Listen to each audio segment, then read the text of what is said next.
ಇದಕ್ಕೂ ಮುನ್ನವೇ ರಾಯರನ್ನ ದರಿದ್ರ ಲಕ್ಷ್ಮಿ ಕಾಡಿದ್ಲು. ವೆಂಕಟನಾಥ, ನಾನು ಯಾರೆಂದು ನಿನಗೆ ತಿಳಿಯದೆ ಹೋಯಿತೆ. ನಾನು ದರಿದ್ರ ಲಕ್ಷ್ಮಿ. ನಿಮ್ಮ ಪೂರ್ವಕೃತ ಕರ್ಮಫಲಗಳಿಗೆ ಅನುಗುಣವಾಗಿ ನಾನೀಗ ನಿನ್ನನ್ನು ಆಶ್ರಯಿಸಲೇಬೇಕು. ಇದು ನನ್ನ ಕರ್ತವ್ಯ. ಆದರೆ ಸಾಮಾನ್ಯ ಜೀವನ ಪ್ರವೇಶ ಮಾಡಿದಂತೆ ನಾನು ನಿನ್ನನ್ನು ಏಕಾಏಕಿ ಸೇರಿಬಿಡಲಾರೆ. ನೀನೊಬ್ಬ ಅಸಾಮಾನ್ಯ ಮಹಾಮಹಿಮ. ನಿನ್ನ ಅನುಮತಿ ಇದ್ದರಷ್ಟೇ ಆಶ್ರಯಿಸುತ್ತೇನೆ.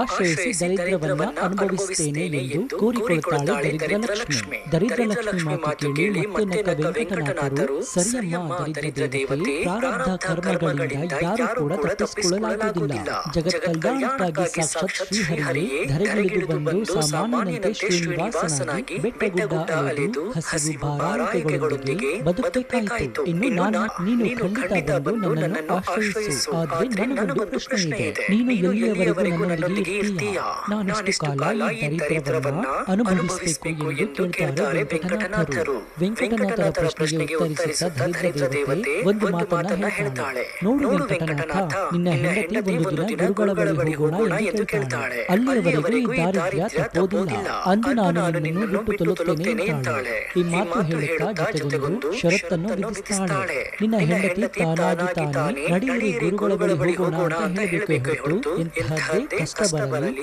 ನೀನಾಗಿ ಹೆಂಡತಿಗೆ ಈ ಗುಟ್ಟನ್ನ ಬಿಟ್ಟುಕೊಡಬಾರದು ಎಂದು ಷರತ್ತನ್ನ ಹಾಕ್ತಾಳೆ. ಅದ್ರಂತೆ ದರಿದ್ರ ದೇವತೆಯ ಷರತ್ತನ್ನ ಒಪ್ಪಿ ಜೀವನದ ಅತ್ಯಂತ ಕಷ್ಟದ ದಿನಗಳನ್ನ ಸ್ವಾಗತಿಸುತ್ತಾರೆ ವೆಂಕಟನಾಥರು. ದರಿದ್ರ ದೇವತೆ ವೆಂಕಟನಾಥನನ್ನ ಆಶ್ರಯಿಸಿದ್ದಾಯಿತು. ಇದರೊಂದಿಗೆ ದಟ್ಟ ದಾರಿದ್ರ್ಯದ ದಿನಗಳು ಆರಂಭವಾದವು. ಯಾವ ಮಟ್ಟಕ್ಕೆ ಅಂದರೆ ವೆಂಕಟನಾಥನ ದಾರಿದ್ರ್ಯಕ್ಕೆ ಉಪಮೇಯ ಸಿಗದಿರುವಷ್ಟು ತೀವ್ರತೆಯಲ್ಲಿ ಬಡತನ ಹೆಗಲೇರುತ್ತೆ. ಇದಾದ ಎರಡೇ ದಿನಕ್ಕೆ ಮನೆಗೆ ಕಳ್ಳರು ನುಗ್ಗಿ ಇರೋದನ್ನೆಲ್ಲ ದೋಚುತ್ತಾರೆ. ಇದ್ದ ಮನೆ ಸೂರಲಾರಂಭಿಸುತ್ತೆ. ಹರಿದ ಬಟ್ಟೆ, ಹಸಿದ ಹೊಟ್ಟೆ, ದಿನಚರಿ ಎಂಬಂತಾಗಿಬಿಡುತ್ತೆ. ಬಡತನ ನೋಡಿದ ಬಂಧುಗಳು ದೂರದಲ್ಲೇ ನಿಂತು ಬಿಡುತ್ತಾರೆ. ಇರುವ ಒಬ್ಬ ಮಗನಿಗೆ ಹಾಲು ಅನ್ನ ಕೊಡೋಣ ಎಂದರೂ ಬಿಡಿಗಾಸಿರುವುದಿಲ್ಲ. ಅನಿವಾರ್ಯವಾಗಿ ಮಕ್ಕಳು ಹೇಳಿಕೊಟ್ಟಾದರೂ ದುಡಿಮೆ ಮಾಡೋಣ ಎಂದುಕೊಂಡರೆ ಅದಕ್ಕೂ ಕಲ್ಲಿಡುತ್ತೆ. ದಿಕ್ಕೇ ತೋಚದ ದಾರಿದ್ರ್ಯ ಜೀವನ ವೆಂಕಟನಾಥರನ್ನ ಕಾಡಲಾರಂಭಿಸುತ್ತೆ. ಸಮುದ್ರದ ನಂಟು ಉಪ್ಪಿನ ಬರ ಎನ್ನುವಂತೆ ಮಹಾನ್ ವಿದ್ವಾಂಸರನ್ನು ಕೈ ಹಿಡಿದ ಸುಮಂಗಲಿ ಸರಸ್ವತಿಗೆ ಜೀವನವೇ ಅಯೋಮಯ ಎನಿಸಿಬಿಡುತ್ತೆ. ಆದ್ರೆ ವಿಧಿಯಿಲ್ಲ, ಅನುಭವಿಸಲೇಬೇಕು. ಯಾಕಂದ್ರೆ ಅಂದುಕೊಂಡಿದ್ದಲ್ಲ ಜೀವನ ಅನುಭವಿಸಿದ್ದು ಅನ್ನೋದು ಜನಜನಿತ ಸತ್ಯ.